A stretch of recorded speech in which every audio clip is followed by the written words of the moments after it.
Good afternoon, ladies and gentlemen. Welcome in to the Brass Ring Media Podcast. Thursday, January 16th, 2025. Happy to have you here. I'm Zach Haydorn, your host. That's Tyler, your other host. Tyler, what's up, man? Hey, good to be here. Good to talk some wrestling. Exciting times. It is. We're in Royal Rumble season. We got partnerships flying about between wrestling companies. Lots to get to today on our Thursday flagship edition of the show. We do this show, the Brass Ring Media Podcast, twice a week, once on Tuesday nights and here on Thursday afternoons. You can catch us live right here on the One True Sport YouTube channel for all of those shows. And of course, you can download us after the fact on the Brass Ring Media podcast feed. So to search Brass Ring Media wherever you get your pods, and you can get these shows, as well as all of our other Brass Ring Media shows, including the Kick-Ass podcast, which is on Saturday mornings, and so much more. Thanks to everybody who's watching live and who's joined us on YouTube. If you're watching on Twitter, hello. Thanks for being here. Eddie is in our live chat right now. Zach's in our live chat right now, and more people are filing on in. Let's start the show today talking about the brand new-ish partnership between WWE, NXT, and TNA. They released, both companies, so WWE and TNA released a joint press release this morning about their official working partnership, and this is what it says. I'll read it. I'll read parts of it. The agreement will enable talent to garner additional exposure across key WWE and TNA programming, including weekly flagship shows such as NXT, which airs live on the CW, and TNA Impact, select WWE premium live events, and TNA pay-per-views. In turn, this will bolster in-ring development for talent with exposure to other world-class talent and coaching. So I would say, Tyler, that this is not this is not earth-shattering news from the perspective of they've kind of already had this partnership, like unofficially, apparently. We've seen Jordan Grace cross over to NXT and WWE. We've seen Joe Hendry cross over, Trey Miguel. I mean, like, there's been a lot of crossover and back to TNA too. Tatum Paxley was there for a hot second. Sol Ruca had an appearance there. So, it's there. But it's official now. It's on paper, press release. It's official business. What do you make of this? Like, what do you make of the deal? Is it worthwhile for WWE? Is it worthwhile for TNA? Is it pointless for both? Like, where are you at on this thing? Yeah, I mean, not a lot of specifics on the deal itself, like what that means, right? Is, WWE keeping TNA alive, a la ECW in the late 90s, to get a pipeline of talent, in a nice way. Are they doing that? Who knows? But so without any of that information, I think it's great for both brands, right? And this is like, my age, you and I a little bit here, but they're like Facebook official, right? The two brands. Is what's going on here. They've been dating for a while. They're going steady, whatever you want to call it, right? That's what this is. Multi-year deal. Is that 2 years or is that 3 years to you? I don't think it's any more than that. So that's an interesting phrasing there too, to do that. But yeah, and it's a way to, bolster, NXT from the WWE perspective. Like, that was very specific I read the thing on the WWE website. I don't know if TNA just did the same thing on theirs. I assume you were reading that from the WWE press email. They said it's the same. Okay. So, it's very specific. It's TNA to NXT and vice versa. It's not, Joe Hendry coming up on the main roster and taking on Shinsuke for the U.S. title or anything like that. Right. So, so I think it's good, and depends what's going on there, but it's a win-win. It reminds me a little bit of like you and I in One True Sports. So, we're like small operation that did our thing. It was seen and people liked it. And then we came over to a bigger brand and, get some exposure that way, as everyone watching right now. If you haven't watched us previously, it's because of that. So you can just call Zach and I the Joe Hendry and Jordan Grace of wrestling media, for lack of a better descriptor. Who's who? I don't know. Shirts in the t-shirts in the mail. I think this partnership is really good for both. I know there's some chat in the chatter in the live chat here on TNA being finished or TNA is cucked for WWE. I don't see it that way at all. Like this, TNA is TNA.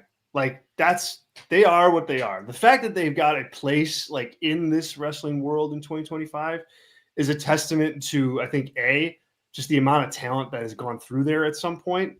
Because if you take that away, there's no reason that promotion should exist based on all like just the ups and downs and the bad business and the terrible shows that they've had for many, many years.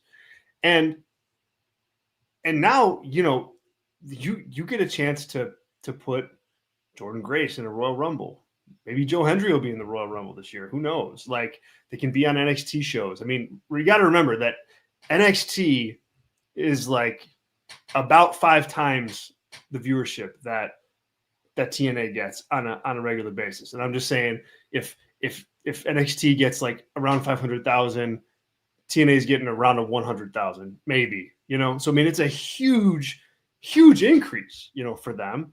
And so who's going to say, you're not going to say no to that. And then proofs in the numbers for TNA. Like since the partnership with WWE started this summer, or I guess dating back to last Royal Rumble, really, live events for them are good. They sell some tickets. Pay-per-view live events are good. They're sold out this weekend for Genesis or close to. Like that all matters. That all matters. And I don't think if they didn't have that deal, they'd be in the same spot. Like TNA is not, they're not going to this level, to this level, to this level, to this level. They're at the level. And for WWE, like, of course they get the better deal here. They're the much bigger entity. I think that they've done this for 2 main reasons. Number one, it's another way for their talent that are working in the performance center to get more experience, like experience in front of a different crowd. If you're going to pump out these like sports entertainment WWE robots like out of the performance center, that's what they're going to look like, on the main roster. And you got to get them that experience in front of a different audience. This does that. But the biggest thing that it does is it puts them first in line for any type of TNA talent that they may want to get. It's a talent farm for them. Joe Hendry, you want to go up to the big dance? Like you're going to go to WWE first. It may not work out, and then you can go to AEW, wherever you're going to go. But the first in line for Jordan Grace is going to be WWE, not AEW, not New Japan. It's going to be WWE. And that is the biggest value if you're sitting in the chair of Paul Levesque. Yeah, and that's obviously what Paul's trying to do here, right? And that's what he did. That was Ring of Honor to NXT 2016, 2017, 2018. I mean, it was basically every takeover would be like, oh, who's the guy coming from the Who's the Ring of Honor guy? Or from Ring of Honor guy sitting there that's going to get a new name and be the champion in six months. So totally makes sense. And, it's also like the FCW essentially of WWE for a couple of years at least, where, now NXT is its own thing and you need whoever, right? We did the one episode on before we joined here where I did a bunch of AI generated wrestling names. So, if you got Braxton Westwood, right, as a talent and, you put them in TNA and they take on somebody, no one's really watching. It's a good way to get in front of that live crowd, everything you just said. So it's a win-win. And like also TNA, this is the 3rd ownership group, right? Anthem, they still own it. Am I right on that? They do. So it was what, Jeff, Jarrett, and friends, and then Foley, Dixie Carter, and no friends, and now it's Anthem, right? It's the lineage of TNA. There's your free book idea. It's good. That's a good oral history book, I think. History might be a little painful to do. I was going to say like that, like 2009 to like 2016 would be a rough time. So, but yeah, I mean, it's also 3rd ownership, right? Like if they have this and they want to make money and they're like, what does Anthem do? They're like Canadian and they're like, do like sports media. They do. Yeah. I think they do sports media and they own Access TV, I believe. Yeah. So they're pretty like, so that's Mark Cuban related to. So, they're about making money, and they don't really care about wrestling in the way that like a Tony Khan does, right? Right. And like, so that's a perfect move for them. Like that basically probably guarantees their existence for 3 more years or whatever it's going to be. So yeah, you can say whatever negative about TNA, but like it's a pretty savvy business move. Like you're never going to be anything other than the 3rd biggest wrestling brand in North America at this point. And if you're above Ring of Honor, I think that's a big win for TNA, and they are currently definitely on viewership and on us talking about it, etc. So it's a win for them on that front. And then from the business side too, I mean, who knows? I mean, WWE brass nowadays, Tony Khan, Endeavor, all that. I mean, they know a lot of people. I mean, if they can get TNA, if TNA's ratings go up, and like TNA may see this as an opportunity of like, all right, well, maybe we can get a better TV deal than on Access if we, can show that we can, boost our ratings a little bit. Also, Nick Khan is a wheeling dealer. Like maybe he can help us. Like there's other aspects of this too that I think could come out of it. But the bottom line is, it's a talent farm. It's a talent farm for WWE. And the thing you have to remember too is like whether it's official or not, whether they send out a press release or not, like TNA was a talent farm for WWE anyway.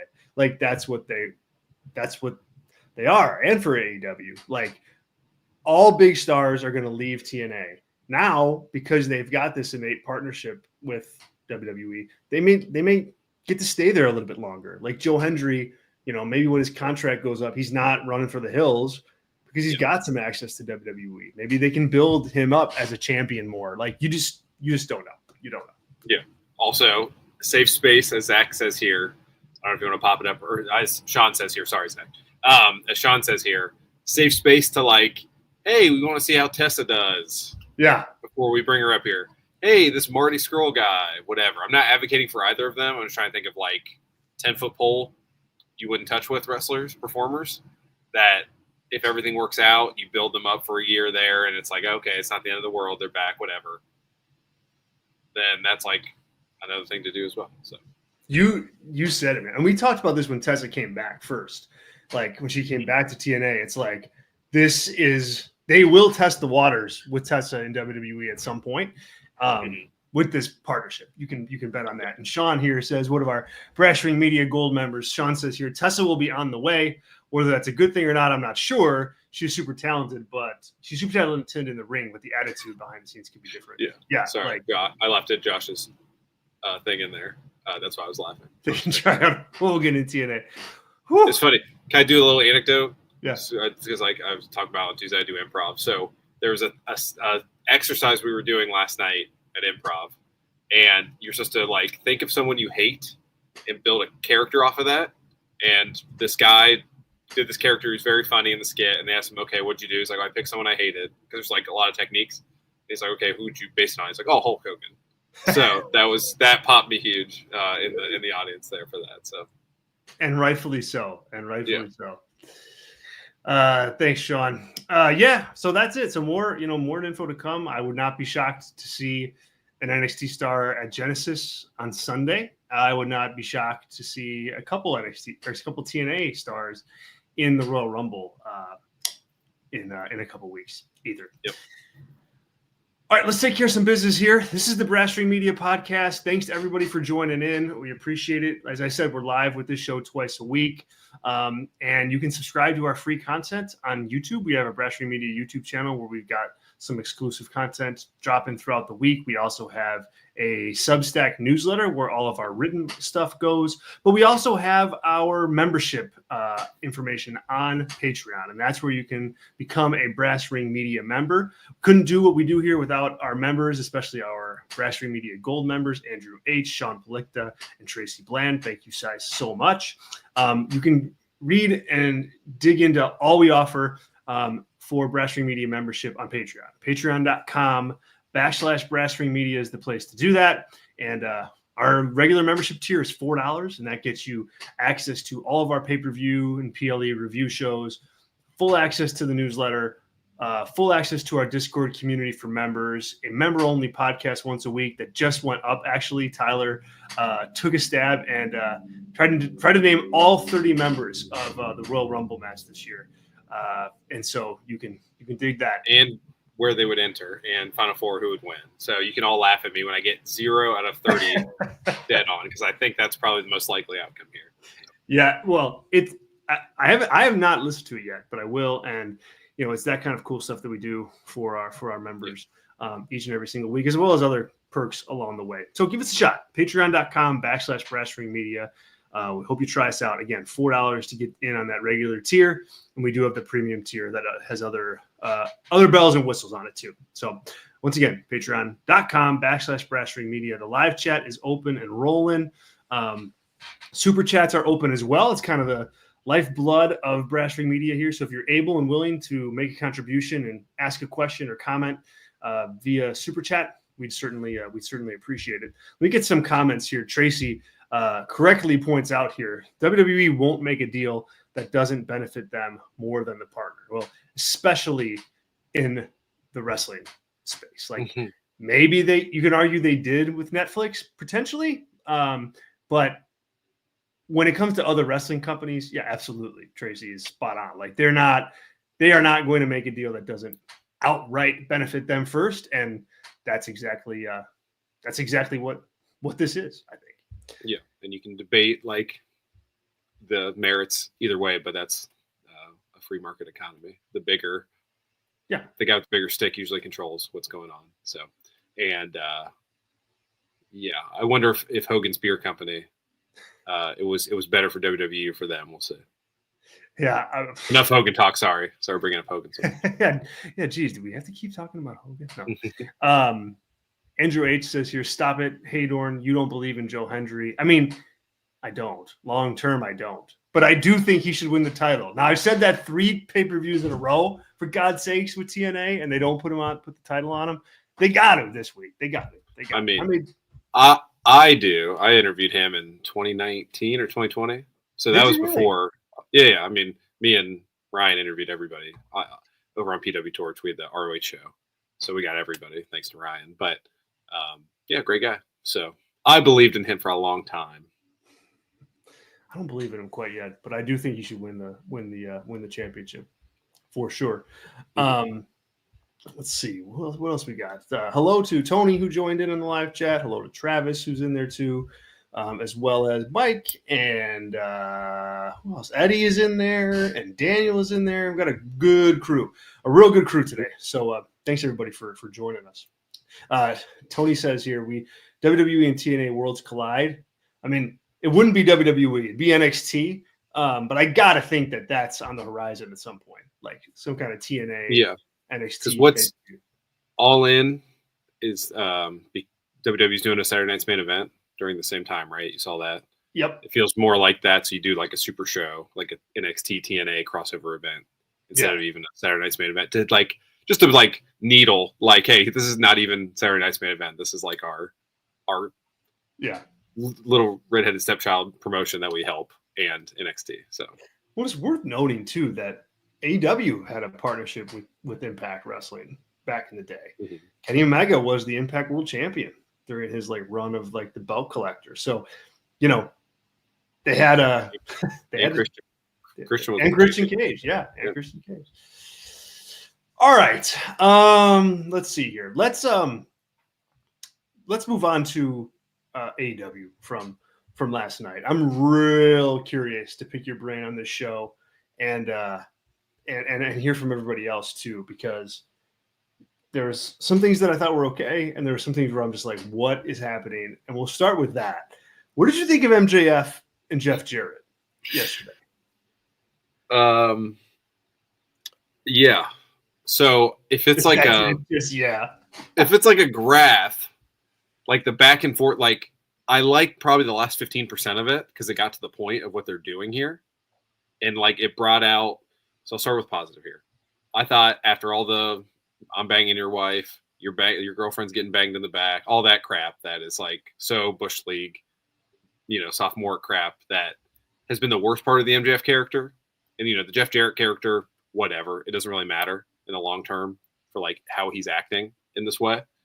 But I do like how MJF got to a mission statement of why I have to wait for your old ass to get my title that I want back, right? It gave you like a little inkling of 2025's MJF character, like what he's going to do and what he cares about. And, saying, hey, I want that world title, which is the first time a character has done that on AEW TV since like Orange Cassidy in like November, probably. And he was doing that more for his friends.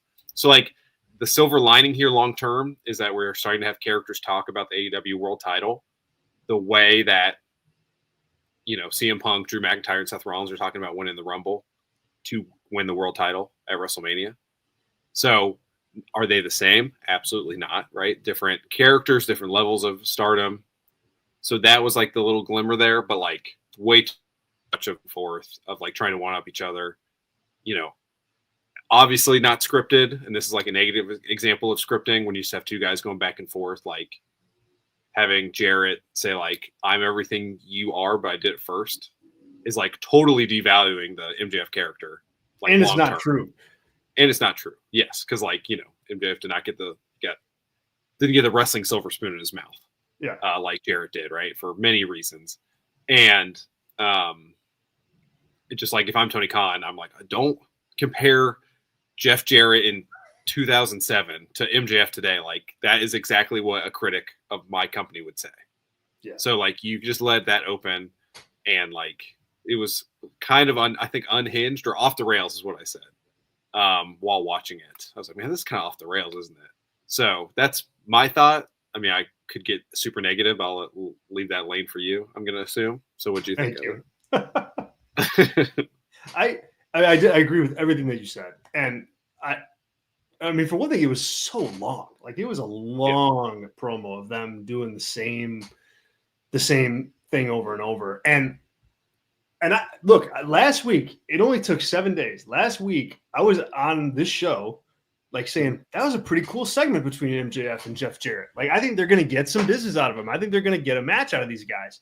And now I think they are, but I think it's turned to the like worse. Like yesterday felt to me that it leaned into like the worst tendencies of MJF, where he like drops all nuance of the character and just like goes, I'm just going to be this troll guy that rips on your wife and calls her a MILF and, like talk about Owen Hart. Like it just was like this low hanging fruit promo on both sides that was just out of the blue. Like you didn't get the sense that these guys like just hated each other last week or anything of that nature. And so it just felt like Bush League to me, like in that regard.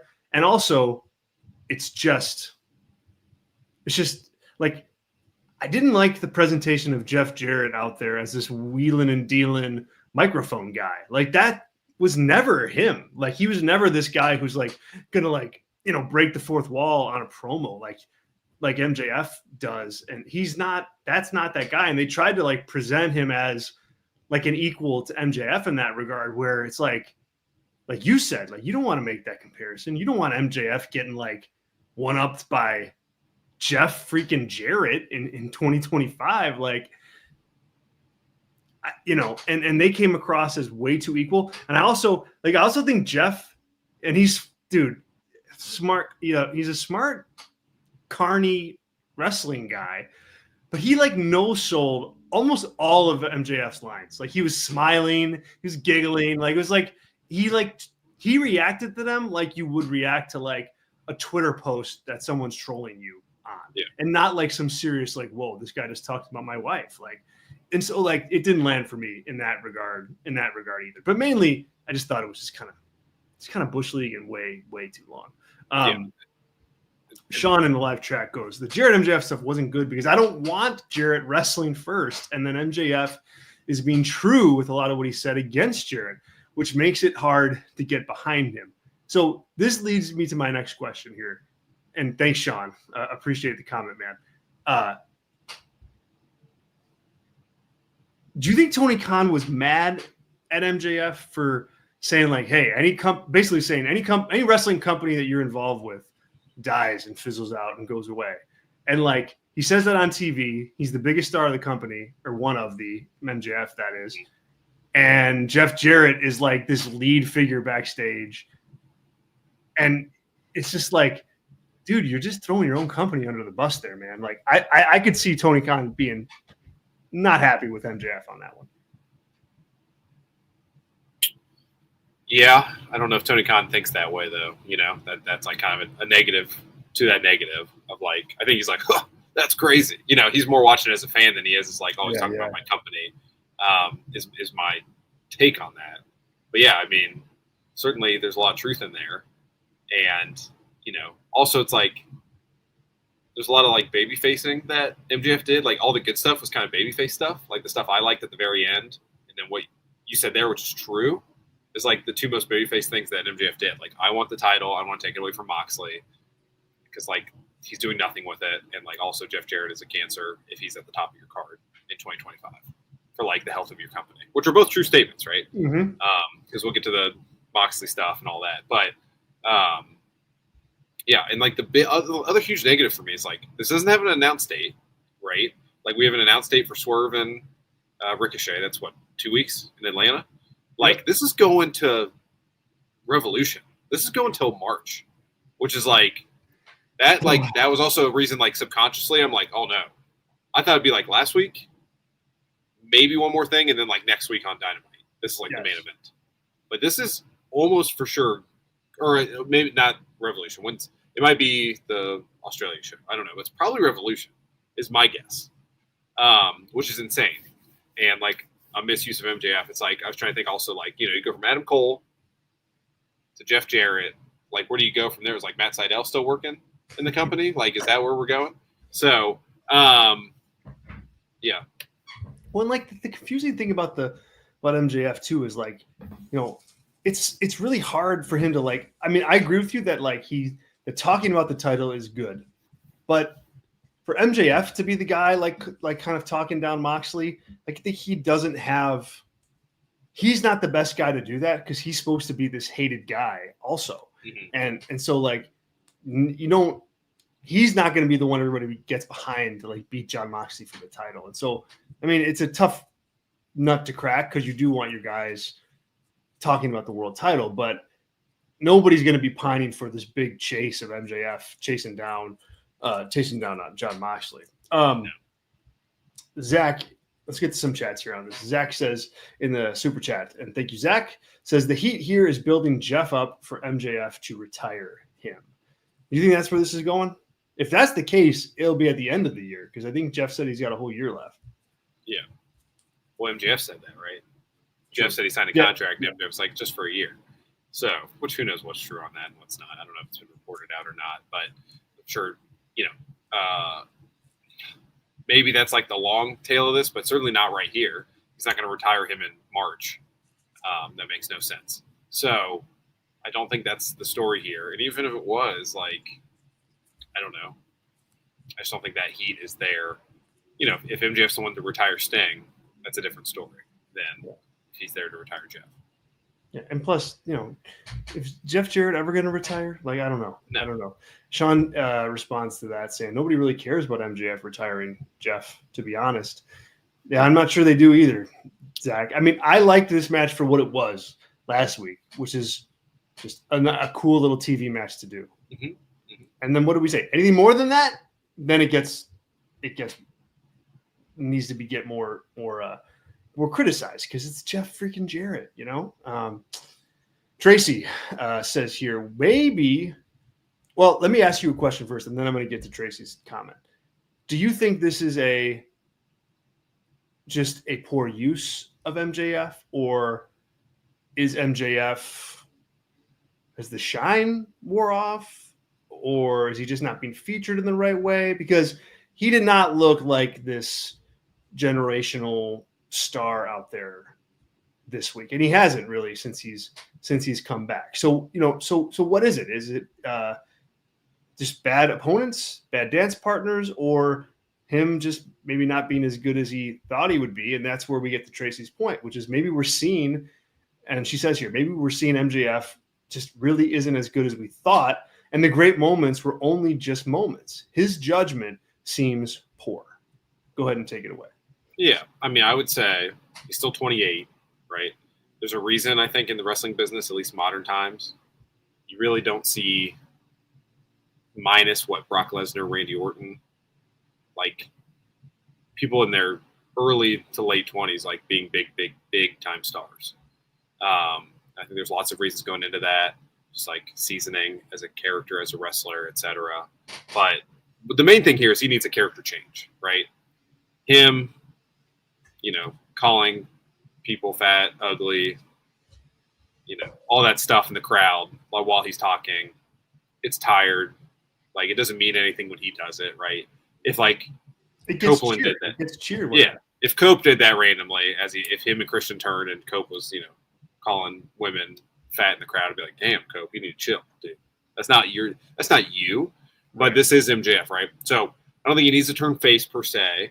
Obviously, we've seen that. But he needs to redefine what he is as a character. Also, there's not a ton of dance partners on the babyface side for him at the moment, right? That aren't totally tied up, which is more of a promotional issue. And not really having anything for him, but you have him.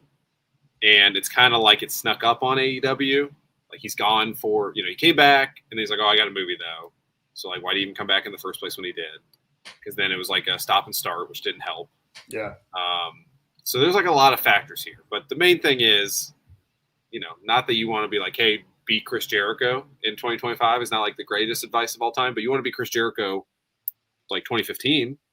I think MJF could do a lot as a character who's not winning a title to redefine himself.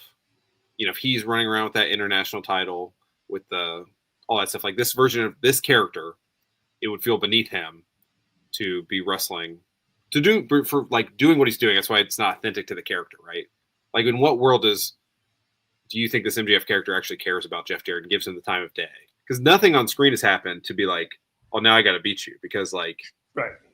He's just doing everything you do, right? So it's not authentic to the character, and it's just tired act. So I think he just needs to find a new character in his own way. And if he can do that, then he truly is that generational star. I mean, anyone that is a generational star, you've seen multiple versions, right? Even the two people I said, there's versions of Brock Lesnar and Randy Orton, and their character work is not their best feature. But Randy has not been the legend hunter or whatever. Yeah. What's legend killer? What if he was today and he was still RKOing 70-year-old guys because he's still the legend killer? They'd be okay, we're done with this. So that's my rebuttal. I think another thing at play here with not just with MJF, but with all these talents is Tony Khan, he's not getting enough out of them, whilst they're in these characters. Their runs, aren't producing these memorable, where you think about man, that MJF run with the title was something else. You remember that? You're not saying that about these guys because they don't have them. MJF in 2023 or whatever that was, he needed the whole company built around him at that time. He was popular enough for that to be the case. And instead, they kind of did it, but not really. Ospreay still was his thing and Danielson was still doing his thing. And it wasn't MJF's era. He was a part of it. But so I don't think you look back on this MJF character and go, oh my God, what a run that was. It just kind of feels cold and misused than anything else. So I don't know, Tracy, that he's gotten worse. It's just that, just like anything, gimmicks fade in and they fade out. Even the best ones, I mean, Steve Austin had a time where it was he's still really popular, but you could tell it's colder than it was 2 years prior. These things don't stay forever. That's why you have to get the most out of them while you can. And you look up and down this roster, MJF's a great example, but I think Swerve Strickland is another example where it's he had a really good run, but it wasn't. It's proven to not be great because it's kind of fallen off. Kenny Omega, same thing. Adam Page definitely falls into that camp. I think Will Ospreay falls into that camp a little bit. So you do need that business side. You do need the booking side to come along with you. And I just don't think Tony Khan has put priority on that, and I think that hurts these guys too.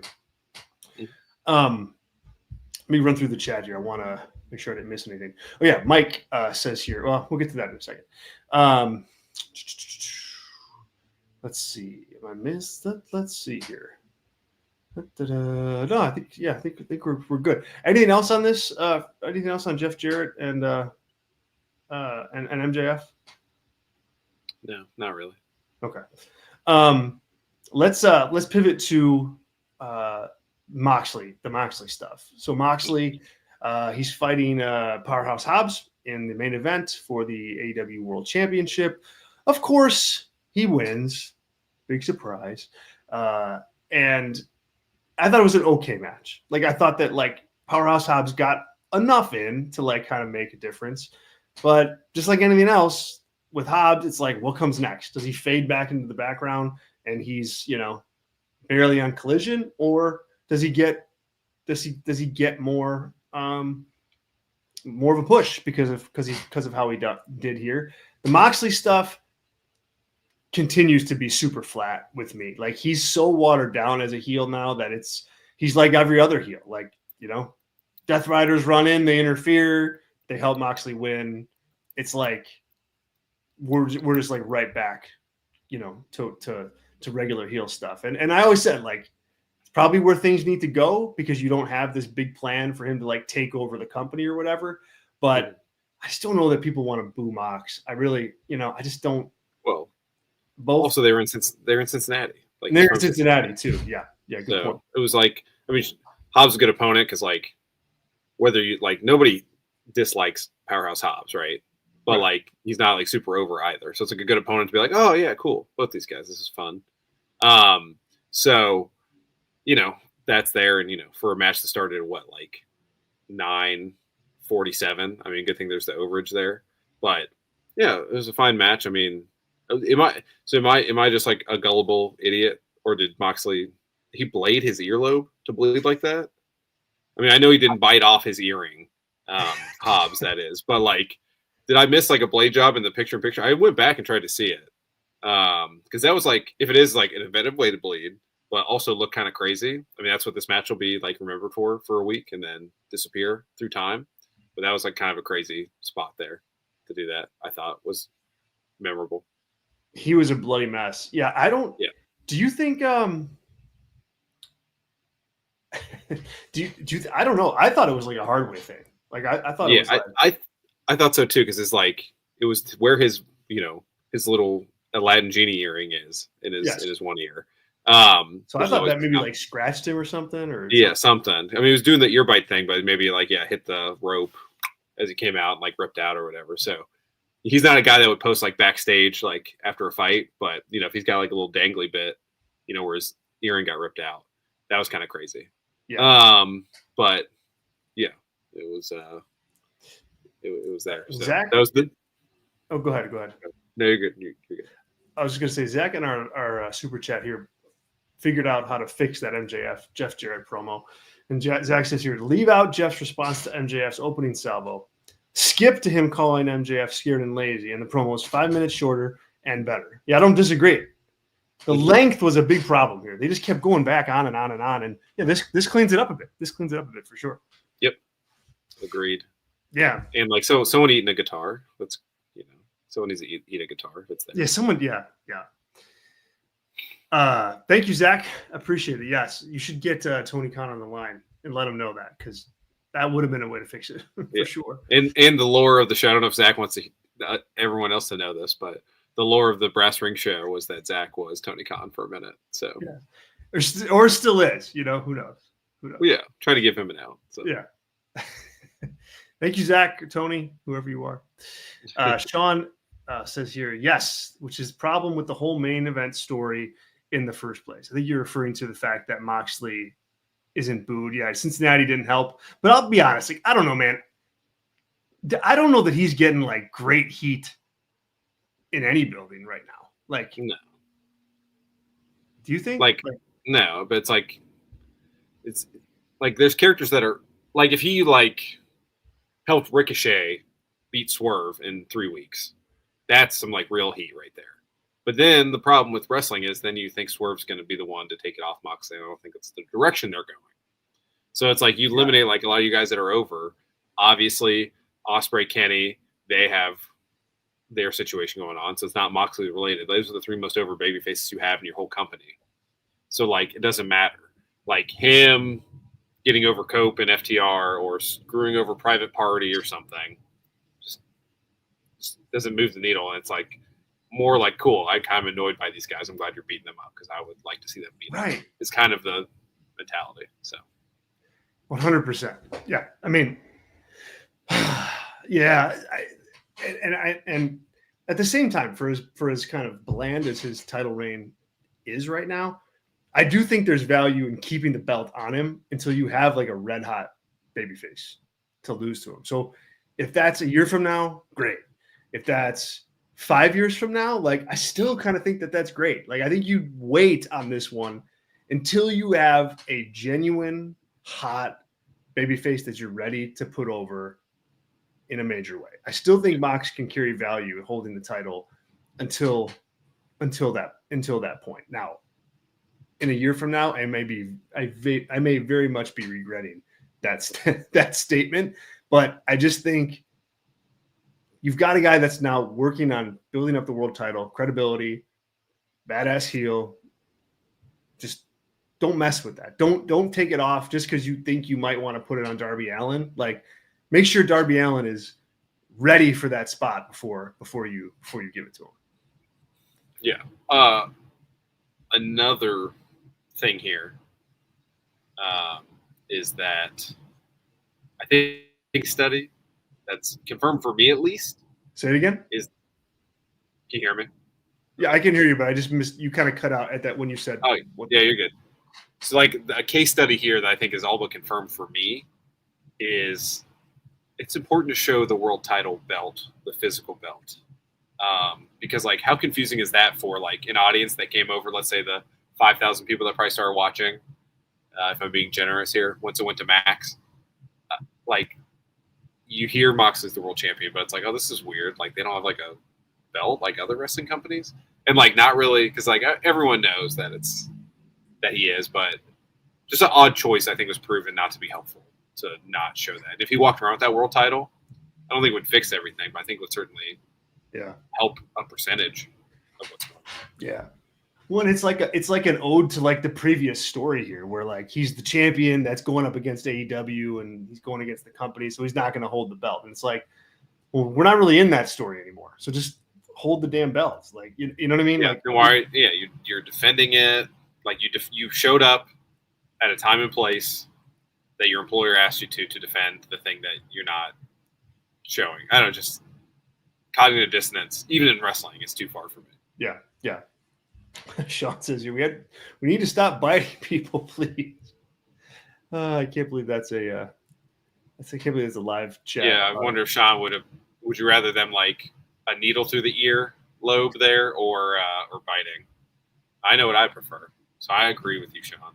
Yeah, the biting is not cool. Andrew says that's right. Mike Mox blades when he makes cereal for Nora. Nora's his daughter. Teach him young. Zach is making a declaration. Darby beats him at All In July. I think he'll be in Nepal in July, but yeah, I think he's going to be climbing Mount Everest. I think. Yeah. Right. Is it in Nepal, right, or is it in India? I'm not sure. But I don't think it's going to be in Texas. I don't think it's not Texas. That's for sure. Yeah, I think he's like 6 months minimum, right? It's like prepare and go do all that. So I wouldn't, whatever. I mean, he had to back out previously because he broke his leg or whatever. Yeah. But yeah, and that's like if he beats him in a grudge match, that's fine. But I've said this a lot already, but if it's not Kenny versus Okada with one of them being the world champion and fighting for that, then I think you've blundered that huge event. That's the biggest match you can do. That's the biggest match you can do. So you should do it. And Zach's got the climbing. Is March to May is the climbing season for Everest. So he could be there. Yeah, he could be there, but nothing like a I guess July 31st, you have a 2-month build if he comes back. But I don't know. It's not doing it for me as a world title main event for All In. I think like Moxley, the last pay-per-view should not have main evented with the world title. Whatever's coming up in this, like, it certainly should be the main event should be Kenny and Ospreay versus Takeshita and Fletcher. That should be your main event without question. It's the biggest story going on in AEW, in my opinion. So it'd be another one where if that is your match, it should not be the main event. Right. And it just, Darby just doesn't, I don't know, Zach, he just doesn't, that may be the tentative plan, but like every good booker needs to be able to look at the plan and go, okay, that doesn't work anymore, and pivot. And I don't know. I don't think Darby is in that spot right now where he's, strong enough to do that. Mike in our super chats here says, why would Moxley team with Chris Jericho? Well, I mean, that's the $1 million question. Now, Jericho tried to explain that in a promo this week on one of those New York Minute, whatever the heck they are, things that are bad.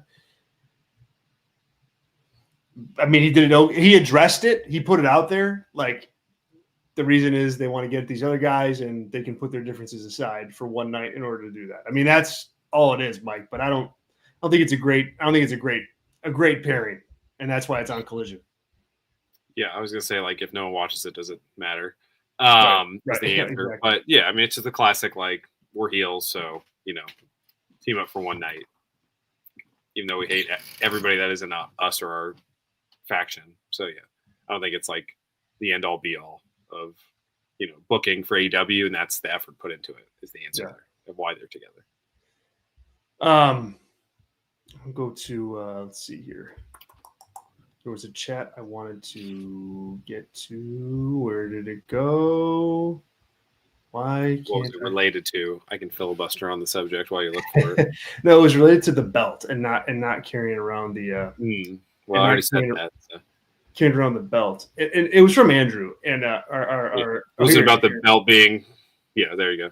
Yeah, Andrew says here. Real question: is this because the belt is being replaced or repaired? No, it's. I mean, they may be repairing it, but I think the idea here, or it was that, hey, I'm putting this belt in this briefcase, and I'm the champion, but like, I don't need it. Everybody's gonna know it just because I'm me, and also like I'm fighting against this company. Like I'm not, like I'm this rebel rogue guy, and I don't show the belt. I mean, that's what I always took it to mean. Tyler, did you have a different opinion on that?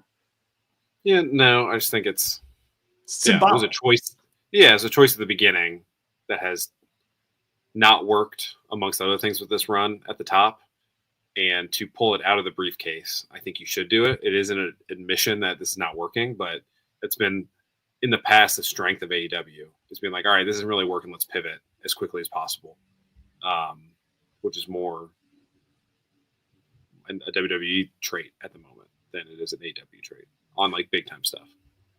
You could argue that like whoever beats Mox, like that moment of taking the belt out of that briefcase is going to get a pop. Like if it is Darby or if it is Ospreay or whatever, I think that'll get a pop, but I don't think it's worth the long term. Like, what it's doing to Mox, really.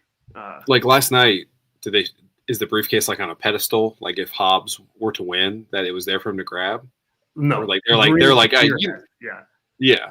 So you're like, yeah, he's not even going to win it, so don't worry about it. It's not even like an option for him to use it. And it'd be different if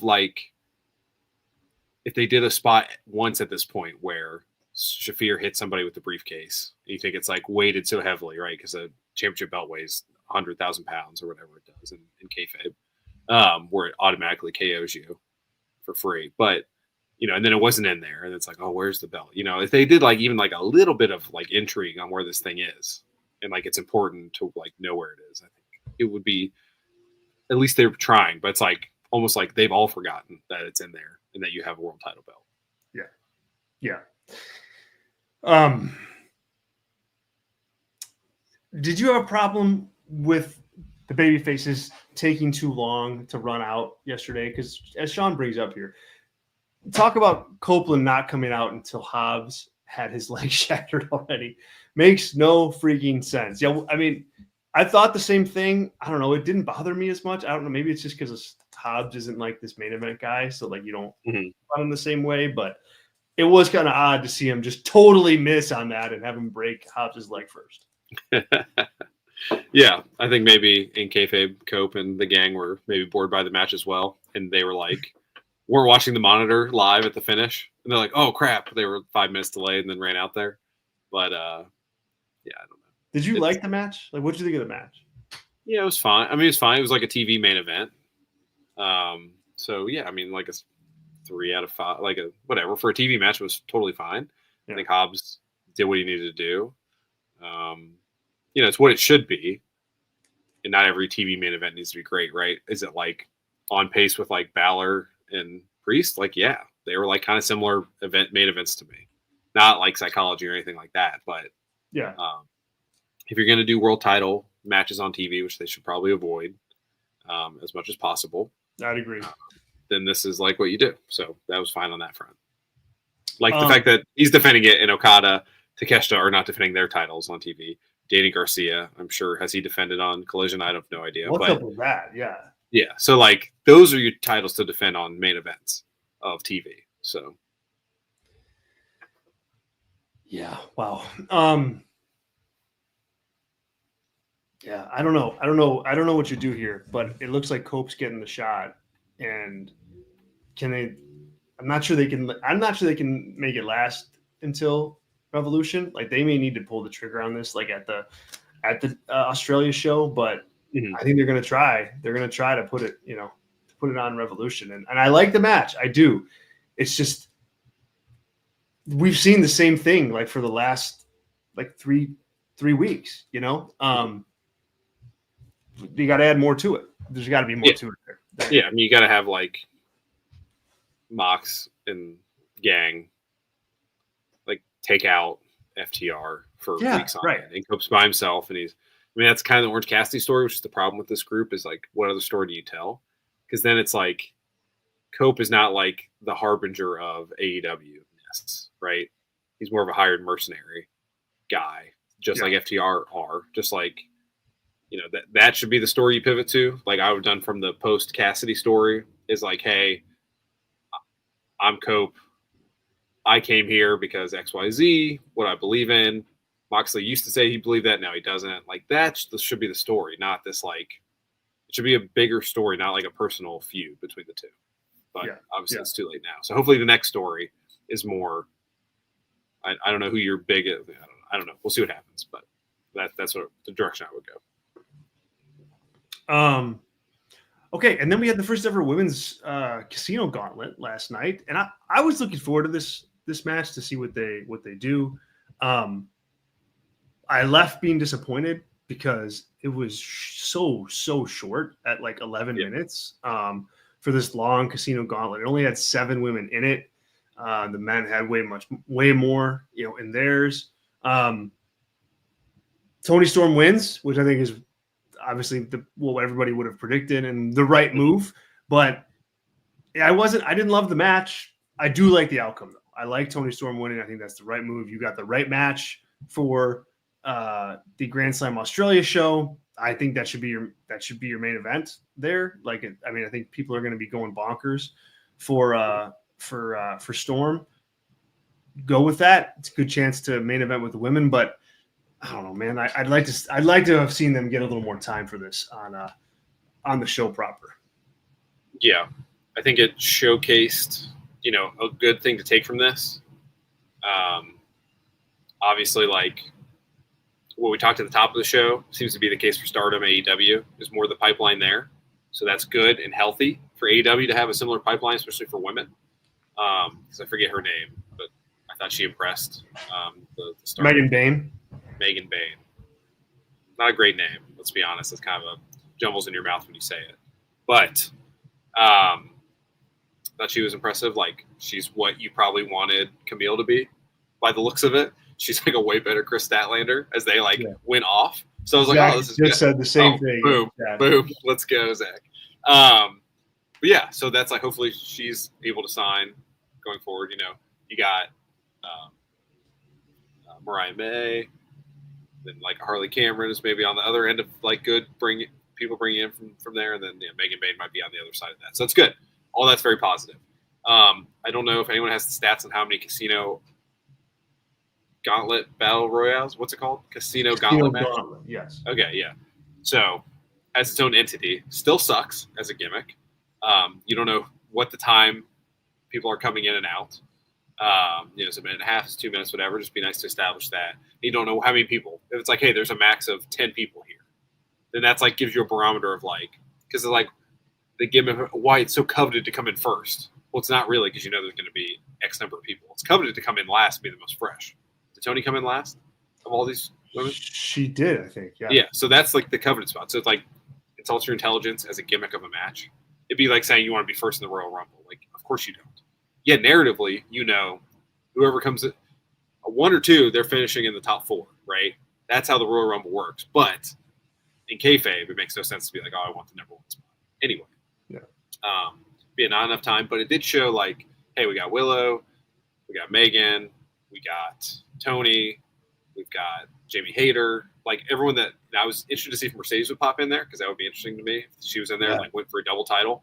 So it didn't happen. But like this is like, besides Mercedes, these are our like main women in their feature here, which I think is positive to do. But yeah, I mean the match itself was too short. I like the action. There's a lot of good talent in that match. So yeah, like probably the highlight of the show minus the Swerve and Ricochet stuff. Yeah. If I had to pick something. But yeah, so I liked it.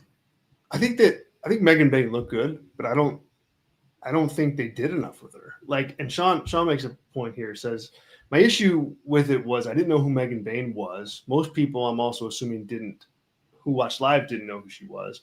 That's just bad to me. And why is Harley in that match? She hasn't won a match on television. The Megan Bane stuff, I think you want to tell people who is on the TV, definitely. For me, the bigger issue with Megan Bane was, first of all, if you haven't seen her matches, she's got some really good matches out there. She's like just physically, like just incredible. She got a great look, like prototypical pro wrestler. So a good talent to bring in, but like I just didn't think she did enough in the match. It's like she was there and she was in it, but like she didn't do a single cool move. Like she didn't do a single cool like power spot or anything like that to make people go, whoa, I want to see this person again. She just was out there, then she faded away. And she signed with the company, according to Sean Ross Sapp this morning. But like, I just would have done something with her. Like, if you're going to put her in there, like, do a cool move to somebody, or I don't know, just something. I thought she looked great, and it's a good get, but only if you use her. I don't think they used her very well yesterday. Yeah, I mean, it was like, hey, go toe to toe and overpower Chris Statlander. Yeah. But that was it. I can't think of anything else either. So, and not the best like introduction to a new talent. Like I much prefer like, obviously Brass Ring Media, right, is her name. But like when they had the old like Scorpio Sky getting the brass ring on the ladder match, right? It's a little too on the nose of what you're doing there. Yeah. But like, if it's like, hey, this is a ladder match, I think that is a better way to introduce a new talent, to get some spots in there, as opposed to this. Just, I cannot stress enough how much I wish this gimmick would die. The Casino Gauntlet, anything. We should have a moratorium until the end of time. Yeah, I just think it's the worst gimmick, and just do what every other wrestling company does and do a battle, whatever. So, yeah, I mean that. And Zach in our chat here says introducing new talent in the Royal Rumble a problem too. Yeah, it's not great. It's not great. Like, I don't think you can name somebody who's debuted for the first time ever in the Royal Rumble. I can. Who? AJ Styles. Okay. AJ Styles. All right. Probably the best example too. So that's like a big point. But yeah, okay. I mean, like, I think a ladder match is a better way to introduce somebody that is like new, in my opinion. If you're gonna do a gimmick reveal, or like even like whatever. I mean, like debuting people is tough, right? Because like it's gotta last beyond that, right? Like Penta, as of Monday, great debut. Just like we thought MJF and Jarrett was a good segment last week. But if Penta's like Andrade on Raw, essentially, which is where I think we think he's going to be, then does that debut like good of that character? From a time scale, it's not, right? So it just depends. Well, like compare like a debut that like Penta had on Monday night to if he were to do that in the Royal Rumble. The Royal Rumble, yeah, it'd be a surprise, but like that's not. I mean, it's a debut, I guess, but like it's not like it doesn't have the same shine, it doesn't have the same impact as what Monday had for Penta. Yeah, and as Andrew says here in the chat, thanks, Sean. He says number one merch seller right now is Penta. Zero fear. Crazy. That's did he have Andrew says you're already sold an S load more masks than he ever did in AEW. Yeah, so one. Did they have one? I said no way. So he probably sold one, so it's like infinitely more because I certainly don't think he had masks that you could buy on shopaew.com. But why would you not have sold masks? Well, their whole that's a whole nother thing to get like do a whole special Patreon episode of like how that company started as a t-shirt company and they've totally dropped the bag on like the most devoted hardcore fan base that buys lots of shirts. I mean, like 2017, 2018, like All In before it was a thing, like I was buying shirts all the time from these guys. They were in Hot Topic. It was a big deal. There was like a wave to ride there. And AEW's totally dropped the ball with the worst designs ever. They're really bad, yeah. And that's saying something because WWE doesn't have a lot of great ones either. But yeah, like I think anyway, like that's a whole thing. Yeah, that's a good Patreon show. Yeah, because I know shirts, so you do, absolutely. Zach has a super chat for us here. It says, "Is it the sudden death aspect of the Casino Gauntlet is the problem, Tyler?" No, I mean, I think it'd be better if it was elimination to like for stakes. That's not even my biggest issue with it. The biggest issue with it is like, I do a show twice a week with you, Zach Haydorn, and like, if someone like threatened my life to totally explain the rules of a Casino Gauntlet match to someone who's never watched wrestling, and then they had to like answer questions about it right after, I'd be worried about my life. So that's my issue with it is like, yes, like is Money in the Bank convoluted? Is a ladder match convoluted? Is anything, any gimmick match? Is a strap match? Is a four corners match convoluted and stupid? Yes. But they've done the work to like bake in what this is, what it means when everything happens. And that's not, I don't need like Excalibur yelling at me every second about what's going on, but like some graphics, some like, hey, there are 10 eligible women in this match. Just that before. And like it can end at any time. Because like if Tony was the seventh woman and there's 3 women in the back that you then go after the match and it's whatever. Mercedes was the 10th. Yeah. And she's pissed that she didn't get in there. And that's a story. Like to underutilize that aspect of this is insane to me. So that's my issue. Yeah. Well said. Well said. Thanks, Zach. Zach also said here, Megan Bane is already a better version of Camille. I put that up, but I want to put it up again. Thank you. Mm-hmm. All right. Well, let's wrap up talking about Ricochet and Swerve because I think this is the best thing going. Like right now, it was the best thing last night on the show. It's like a, tried and true pro wrestling feud. You beat up other guy, you bloody him. He comes back, he gets some revenge. Like it's not complicated, but like it's good use of Ricochet. Swerve and him are good opponents for each other. I loved the way Swerve walked out, from the top of the ramp. Like yesterday, it was like, oh, dude, he's gonna straight up whack this dude. He is gonna like just beat him to a pulp, and so that was great. So I think this is the best thing going in the company right now, and props to Swerve, and Ricochet is being a very, very good, obnoxious heel right now in my eyes. Yeah, and this is good too. Like, I think Swerve's gonna win. I mean, we have multiple episodes of Dynamite to like build this. So that's where I am right now. But like, where are you? Because I'm like 60-40 Swerve Ricochet here. Because like I can see the story long term with Ricochet getting the win here, and that like carrying this on. Is this CM Punk Drew McIntyre? No, but like it's pretty damn close from like people that care about it and follow it. Like it can Yeah. get there and not overstay its welcome like that one did. You know, is that like when's Blood and Guts? Is that like in July usually? August? What's that? Blood and Guts. The June, May May or June, I think. Yeah. So like, I don't think it gets that far, and then you'd have to have teammates, whatever. But that would be like, you know, is this like, could this lead as a story to Swerve and his team versus like Ricochet and Hurt Syndicate or something, right? I'm in on that. Yeah. You know, if it comes back and forth, but or it's July, so maybe you have that match at All In. I think that'd be awesome. But it's been great, like great heat for both guys. So that was the most over segment with the live crowd. Yep. For a guy who, you know, your world champion is from that city, and there's not as much people don't care about it as much as they cared about this. So yeah, it's good stuff. You know, Nana's over. Can you imagine? Like, I mean, just all the stuff. I know we've talked about it a million times here, but like the Mogul Embassy, was that what they were called? Yeah. Like Swerve has gotten, and you know, Nana, like no one knew who this guy was. This ROH manager. And you just kind of threw him with Swerve, and Swerve makes it all work, man. Like, he's just like.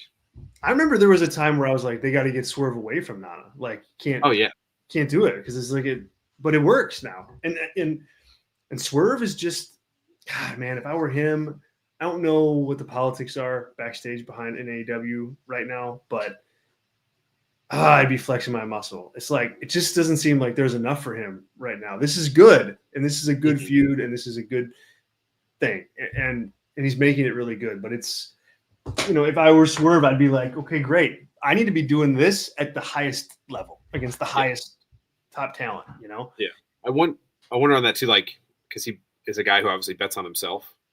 Yeah. Like I wonder to get in his head as much as I could guess, right. Which is minimal. But it's like, do you say like, Tony, like, let's give Collision a second world title. I'll be the main guy on Collision. I'll defend that thing all the time. Like, because he's had the best run from like a match quality standpoint, the type of guys he's beaten. There was no like, okay, here's like your 2 gimme matches and then whatever, and now you're going to lose for sure, right? Like, incredible run as the world champion. So, like, if Collision is the show to see Swerve, I think that helps ratings, and that proves if I'm Swerve, like, hey, I'm one of the most, like, me and Kenny are probably the most valuable assets you have currently in your company, and that proves it. Also, like, helps build that show out, and, you know, you're a world champion, all that stuff. Like, I would probably be, like, trying to do that if I'm him. If you're like, hey, this is you want the Kenny show and the Swerve show, that's fine. Let's do it. But yeah, no, I mean, he's really valuable, and he's taken some of the worst creative, and like still come out from under it, you know, and been okay. So like it's he's talented. He's a talented guy. Andrew says here also, let's talk about Swerve's return to form as the most dangerous man in AEW. Run with that. Yeah, I like it. And he exudes that when he's out there too. Like you can tell, like, as I said, when he walks through the curtain, it's like, whoa, dude, he's going to hurt somebody. Yeah. And that's like, you know, also if you're Tony Khan, like I would have Swerve and Moxley then. Like they are kind of mirror images of each other, but like one's over as a face and the other one you can get over. Like if Moxley's doing stuff to Swerve to not, if like Moxley messes with Nana, if he's out of commission, you see like whatever, right? Not, you don't want to do like the little car accident thing like the Noah Darby, but whatever. They have him do whatever, some heinous act. Like that's going to get him over as a heel. And then Swerve's going to come out and they're going to have a crazy bloody match to determine the champion. And I think that would be great. But. Yeah, me too. All right, you guys, thank you so much for joining the show today. We'll wrap up there. Appreciate everybody for tuning in. If you want to catch our member only show, you can become a member over on Patreon, patreon.com/BrassRingMedia. Tyler's got a full show up on the Royal Rumble and predicting the 30 people when they enter, when they get tossed out, Final Four and the winners. So cool show. Definitely check that out for our members this afternoon. So once again, that's /Brass Ring Media. Of course, if you're not subscribed to One True Sport, do that. The Kick-Ass podcast will be the next Brass Ring Media show that hits the channel. That'll be Saturday morning with Ashley Manns, so don't miss that. And once again, head over to our Substack and subscribe there so you can get all of our written work right to your inbox, everything every single day. Once again, thank you to our Brass Ring Media Gold members. And any final words, Tyler? Yeah, David Lynch passed away today. That's right. One of the greatest directors of all time, in my opinion. The greatest American directors of all time, probably. I'm a huge fan of him. I have a tattoo from one of his things. And my business name is actually, that away from this, is inspired by one of his works as well. So a very sad day for a very creative person to leave the world. So I want to say rest in peace to David Lynch. Are you going to be watching the David Lynch movie tonight? Probably not. In memoriam? I will definitely. I mean, I've watched, I got he's the creative force behind Twin Peaks. I've got the whole series and the return of the movie and all that. I think I have almost I need Inland Empire on DVD. I want the Criterion version. But yeah, I mean, I have it all. So it's one of those things where it's like, probably not yet, but definitely this year I'll be watching the full filmography in honor. Nice. But sad day for me. Yeah, that's sad, man. I don't know him much. I mean, I know him and I know what he's done and but I haven't seen much. So I may need to pick your brain on they're surrealist type, There's not really a good entry point. I guess Elephant Man's probably the most commercial. Okay. Good film. He did the original Dune as well, which is his worst, and there's a whole story there. But everything else very surrealist, very more like a Fellini film. If any film buffs are out there, right? Like it's always like a nun doing something naughty, that sort of stuff, right? Okay. So good stuff. All right. Well, there we go, guys. Thank you once again. Appreciate it. Thanks for joining, everybody. Have a good rest of your Thursday. We'll talk to you all real soon. For Tyler, I'm Zach. We'll catch you later.